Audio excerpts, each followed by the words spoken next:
कहानी की शुरुआत होती है एक बेहद ही खूबसूरत लड़की को दिखाते हुए जिसका नाम वाणी है। वाणी कोर्ट में अपने बॉयफ्रेंड का इंतजार कर रही है क्योंकि आज वह दोनों शादी करने वाले हैं।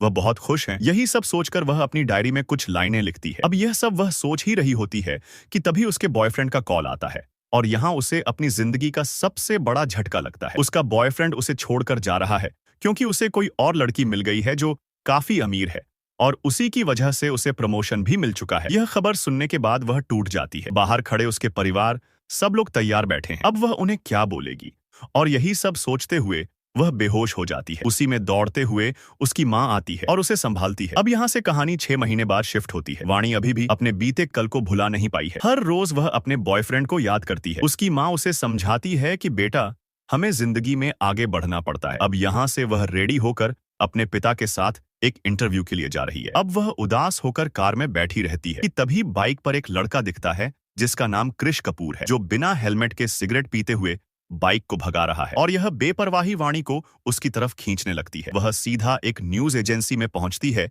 जो सेलिब्रिटीज के इंटरव्यूज पर न्यूज छापते हैं। वाणी का इंटरव्यू होता है और उसे एक मशहूर सेलिब्रिटी का इंटरव्यू लेने के लिए कहा जाता है, लेकिन उसे खुद ही उसे अप्रोच करना होगा। यही उसका टास्क है। अब वह ऑफिस से निकल रही होती है कि तभी उसकी मुलाकात पहली बार कृष से होती है, जो उसे उसकी डायरी देते हुए कहता है कि वह नीचे भूल गई थी। इसके बाद हम यहाँ कृष का असली कैरेक्टर को देख पाते हैं। वह सीधा न्यूज एडिटर को पीटने लगता बिना किसी से डरे हुए, क्योंकि वह असली चीज को दिखाने के बजाय कुछ और ही दिखा रहा था और इसी वजह से उसे वह खूब पीटता है। वाणी उसे देखकर हैरान थी कि इसे न कोई डर है न कोई फिक्र है। जाते हुए कृष वाणी से एक बात कहता है कि तुम बहुत अच्छा लिखती हो। अब यहाँ कृष सीधा पहुंचता है अपने दोस्तों के पास और यहाँ भी उसकी उनसे झड़प हो जाती है क्योंकि उसके एक दोस्त के गाने ने सारे राइट्स अपने नाम ले लिए, जबकि गाना ओरिजिनल कृष ने गाया था। अब यहाँ से सीधा वह पहुंचता है एक इवेंट पर जहां वो एक बहुत ही अच्छा गाना गाता है और उसके बोल लिखे थे वाणी ने, क्योंकि आर्शी ने उसकी डायरी से वह बोल पढ़ लिए थे। यह गाना सुनते ही सभी लोग खुशी से झूम उठते हैं। कहानी आगे बढ़ती है। यहाँ हम एक और कैरेक्टर से मिलते हैं जिसका नाम है किवी, जो कि कृष का बहुत ही अच्छा दोस्त है। वो उसके लिए सारे इवेंट को अरेंज करता है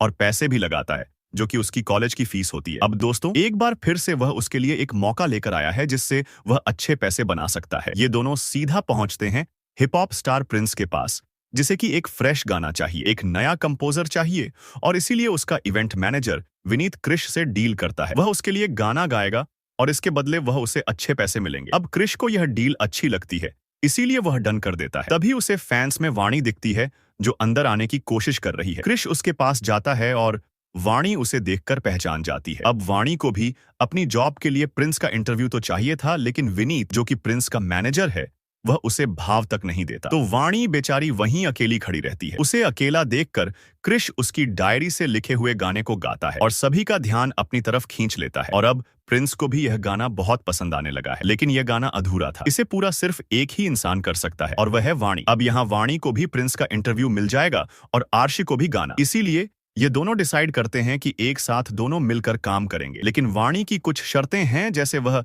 8:30 बजे के बाद काम नहीं करेगी और उसे स्मोकिंग से परेशानी है। उसकी दोनों बातें कृष मान लेता है। अब दोनों वहीं बैठे थे और कृष उसे आगे की लाइन पूछता है, लेकिन वाणी कहती है कि उसे वह लाइन याद नहीं, उसने पेज को फाड़ दिया। अब कृष को यह सुनकर गुस्सा आ जाता है कि आखिर वह पेज क्यों फाड़ती है, वह गाना अब कैसे गाएगा। लेकिन वाणी को कुछ भी याद नहीं है। वह उसे फिर से गाने को लिखने के लिए कहता है, लेकिन वाणी गुस्सा हो जाती है क्योंकि इस बंद जगह पर वह सोच ही नहीं पा रही है, तो गाना कैसे लिखेगी। और इसीलिए कृष उसे अपनी फेवरेट जगह पर लेकर जाता है जो कि कॉलेज का प्लेग्राउंड था। कृष अपने सारे गुस्से को निकालने के लिए क्रिकेट खेलता है और वाणी को भी समझाता है कि तुम्हें भी यह ट्राई करना चाहिए, लेकिन वाणी यह सब नहीं कर सकती। अब कृष अपने सपने के बारे में उसे बताता है कि वह एक रॉकस्टार बनना चाहता है जिसके गाने सुनकर हर कोई उसका दीवाना हो जाए। यह सब सुनकर वाणी को सच में उसके अंदर एक स्टार दिखता है और वह उसके लिए गाने को लिखना शुरू करती है। लेकिन अब 8:30 बजने वाले हैं, इसीलिए वह उसे अपनी जैकेट से बांधकर बाइक पर बैठा लेता है और भगाते हुए उसके घर पर ले आता है। लेकिन जाने से पहले वह उसका हाथ पकड़ता है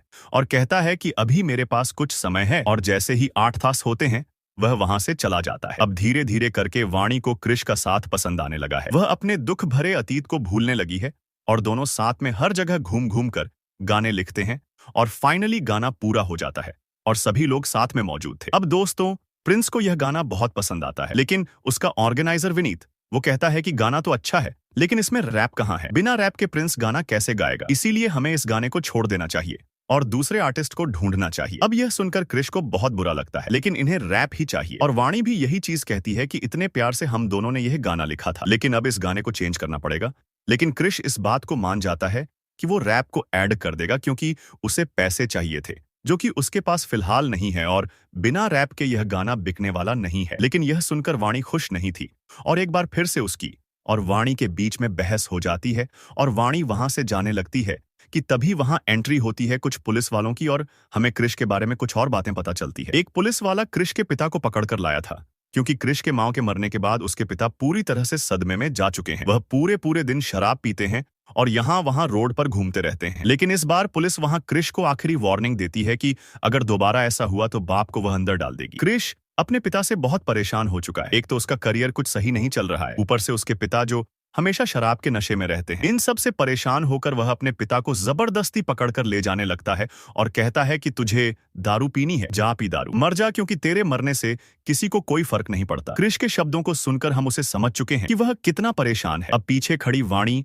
यह सब देख रही थी। उसने पहली बार क्रिश को इतने गुस्से में देखा था। उसकी आंखों से आंसू आ जाते हैं। कहानी आगे बढ़ती है और हम क्रिश को फेवरेट जगह पर देखते हैं जहां वह गुस्सा होने के बाद आता है। इसीलिए वाणी भी सीधा वहां पहुंच जाती है। वो उसे कहती है कि उसने रैप लिख दिया है, अब उसे पैसे मिल जाएंगे। लेकिन इसके साथ साथ वह उसे अपने पास्ट के बारे में भी शेयर करती है क्योंकि वह जान चुकी है कि क्रिश भी उसी की तरह परेशान है। वाणी बताती है जब वह कॉलेज में थी तब उसकी मुलाकात महेश अय्यर से हुई, फिर दोनों को प्यार हो गया और फिर हम शादी करने वाले थे। लेकिन उसी दिन उसने मुझे छोड़ दिया और वह चला गया। लेकिन तुम्हें पता है इससे भी बुरा क्या हुआ? उसने मेरी सबसे बड़ी ताकत मुझसे छीन ली, जो कि थी राइटिंग, यानी कि मेरा लिखना। लेकिन फिर मेरी जिंदगी में तुम आए, तुमसे मिलकर फिर से मेरा मन कहाँ कुछ लिखने का, और इसी के साथ मैं अपने दर्द को भूलने लगी। मैं हंसने लगी और इसमें तुमने मेरी बहुत मदद करी है और अब मैं भी तुम्हारी मदद करना चाहती हूँ। लेकिन अगर तुम नहीं चाहते तो मैं यहाँ से चली जाऊंगी। अब यह बोलकर वह जाने लगती है कि तभी पीछे से आवाज आती है, वाणी मेरी मदद करो। अगले सीन में हम क्रिश के पिता को देखते हैं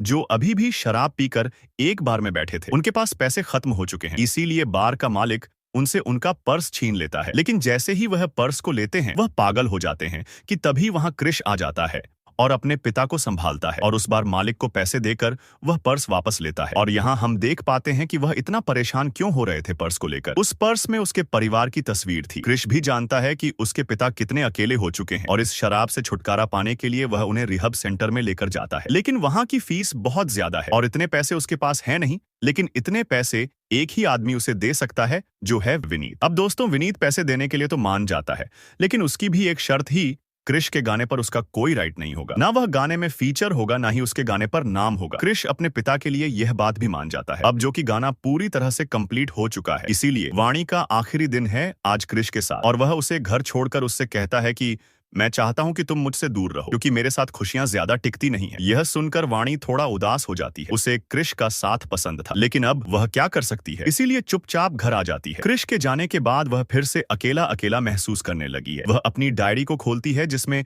उसे वही गाने मिलते हैं जो उसने लिखे थे। वह सीधा ही उसी कॉन्सर्ट में पहुंच जाती है जहां क्रिश के गाए हुए गानों को कोई और गा रहा है। क्रिश भी वहां मौजूद है जो अंदर से गुस्से में था। आखिर हर बार उसके साथ ऐसा क्यों होता है? इतनी मेहनत वह करता है और उस मेहनत का फल कोई और ले जाता है। उसी पल हम भीड़ में वाणी को देखते हैं जो उसे ही ढूंढते हुए यहाँ आई थी। क्रिश समझ जाता है कि वाणी भी उससे प्यार करती है, उसे चाहती है और दोनों करीब आ जाते हैं और फिर किस कर लेते हैं। अगले सीन में हम क्रिश को उसके पुराने दोस्तों के साथ देखते हैं जिसने उसने कहानी की शुरुआत में लड़ाई कर ली थी। लेकिन एक बार फिर से वह उनके पास जाता है। वाणी के कहने पर वो उनसे माफी मांगता है। वो उसे माफ कर देते हैं और सब साथ में मिलकर एक बार फिर से एक गाना बनाते हैं जिसके बोल वाणी ने लिखे थे। यह गाना वह YouTube पर डालते हैं और धीरे धीरे लोग इसे बहुत पसंद करते हैं। लेकिन इस खुशी के बीच में एक बुरी चीज भी होती है। वाणी के माम बाप इन दोनों को साथ में देख लेते हैं। इससे भी बुरी चीज एक और होती है, वो क्रिश को सिगरेट पीते हुए देख लेते हैं। उन्हें लगता है कि क्रिश कोई आवारा लड़का है जो वाणी का इस्तेमाल कर रहा है और इन्हीं सब को सोचकर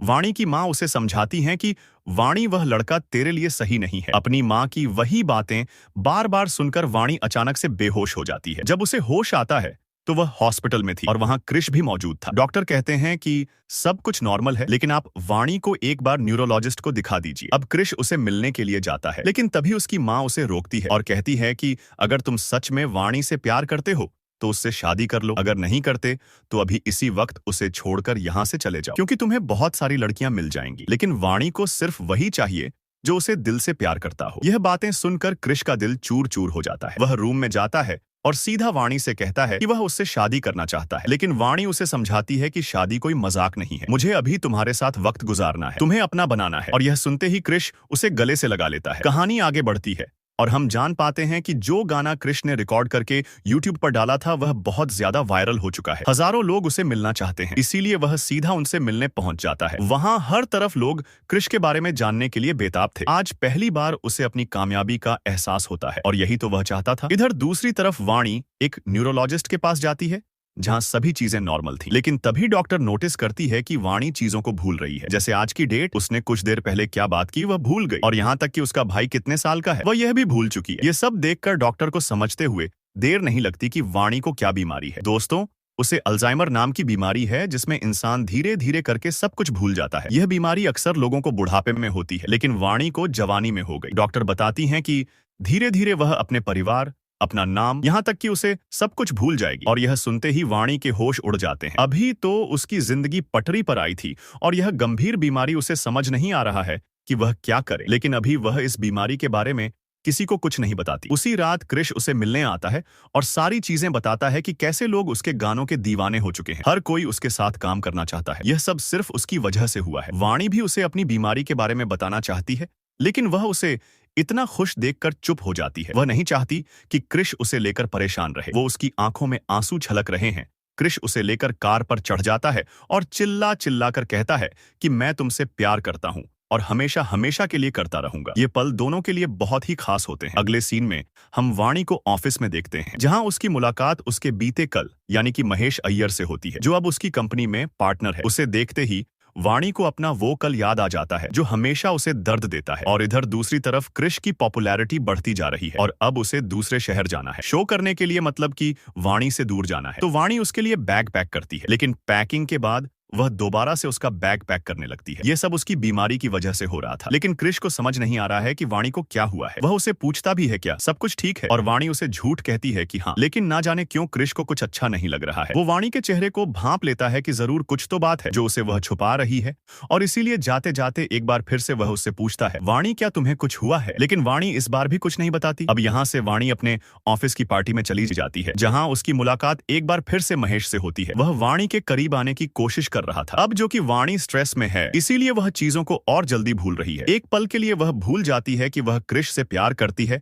और अभी भी वह महेश के साथ ही है, और इसी का फायदा महेश उठाने लगता है, उसे छूने लगता है। लेकिन तभी उसे सब कुछ याद आ जाता है। वो महेश के ऊपर खूब चिल्लाती है और शोर सुनकर महेश की गर्लफ्रेंड उसके पास आती है। सभी लोग वहां जमा हो जाते हैं और महेश उसे गार्ड से कहकर बाहर निकलवा देता है और उसे बहुत जलील भी करता है। यहाँ वाणी बिल्कुल अकेली पड़ चुकी है। आज कृष को वह सबसे ज्यादा मिस कर रही है। इधर दूसरी तरफ कृष बार बार उसे कॉल कर रहा है, लेकिन वाणी तो अपना बैग कहीं भूल गई है, इसीलिए वह कॉल नहीं उठाती। लेकिन वहां का गार्ड जरूर कॉल उठा लेता है। वह सारे इंसिडेंट के बारे में कृष को बता देता है कि वाणी को कितना जलील किया गया है। अब यह सुनते ही मानो कृष पागल हो जाता है। उसकी फ्लाइट सामने खड़ी है, लेकिन उसके ऊपर वाणी का जुनून सवार है। सब कुछ छोड़ छाड़ कर वह वापस आता है। यहाँ उसे वाणी की बीमारी के बारे में भी पता चलता है। अब जरा सोचिए, वाणी इतनी परेशानी हालत में कहाँ जाएगी? जी हाँ, वहीं क्रिकेट गेम खेलने के लिए। कृष भी वहां पहुंच जाता है। वाणी बार बार बॉल को मारने की कोशिश कर रही थी, लेकिन वह उसे हिट नहीं कर पाती। कृष उसका हाथ पकड़ता है और उसे संभालता है, लेकिन वाणी उसे दूर भागती है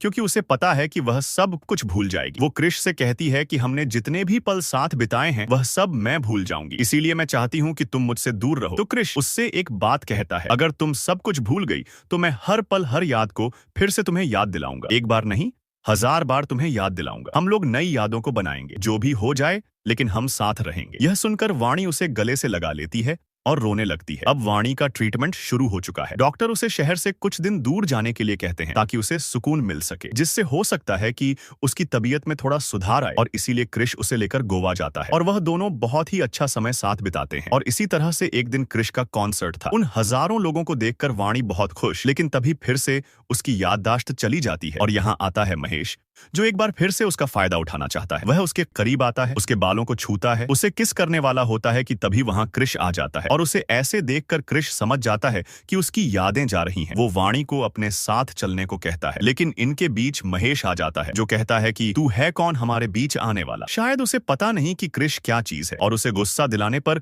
वह क्या कर सकता है। और यही सुनकर कृष को गुस्सा चढ़ जाता और फिर वह उसे इतना पीटा उसके मुंह से खून निकल आता है। लेकिन दोस्तों तभी एक बहुत ही इमोशनल मोमेंट आता है। उसके सामने वाणी खड़ी थी, चाकू लेकर वो कृष से गुस्से में कहती है कि छोड़ महेश को, तू है कौन इसे मारने वाला। अब दोस्तों यहाँ कृष समझ चुका है कि वाणी के साथ जो भी पल उसने बिताए हैं वह सब वह भूल चुकी है। उसे लग रहा है कि अभी वह महेश के साथ ही है। वाणी की ऐसी हालत को देखकर कृष अपने आंसुओं को रोक नहीं पाता। वो पूरी तरह से टूट चुका है। तभी वाणी गुस्से में चाकू उसके हाथ में घुसा देती है और अब रोता हुआ कृष उसे अपनी बाहों में ले लेता है। चाहे कुछ भी हो जाए वह वाणी को अकेला नहीं छोड़ेगा। इसी के साथ वाणी बेहोश हो जाती है। जब उसकी आंख खुलती है तो वह कल के बारे में सब कुछ भूल चुकी थी। वह कृष को आई लव यू कहती है, लेकिन आई लव यू कृष नहीं बल्कि आई लव यू महेश कहती है। यह सुनते ही वह जान जाता है कि वाणी अब सच में सब कुछ भूल चुकी है, लेकिन चाहे कुछ भी हो जाए वो उसे नहीं भूलेगा। जब थोड़ी देर बाद वह वापस आता है तो वाणी वहां नहीं थी। वो उसे हर जगह ढूंढ रहा है पर कहीं भी वह दिखाई नहीं दे रही है। पुलिस भी उसे ढूंढने में लग जाती है, लेकिन किसी को उसकी कोई जानकारी नहीं मिल रही है। वह कहीं गायब सी हो गई है। अब कृष वापस उसी जगह पर जाता है जहां वह आखिरी बार वाणी से मिला था और गुस्से में सारी चीजों को तोड़ने लगता है। तभी उसे वाणी की डायरी मिलती है जिस पर जाने से पहले वाणी ने उसके लिए एक गाना लिखा था। यह देखकर कृष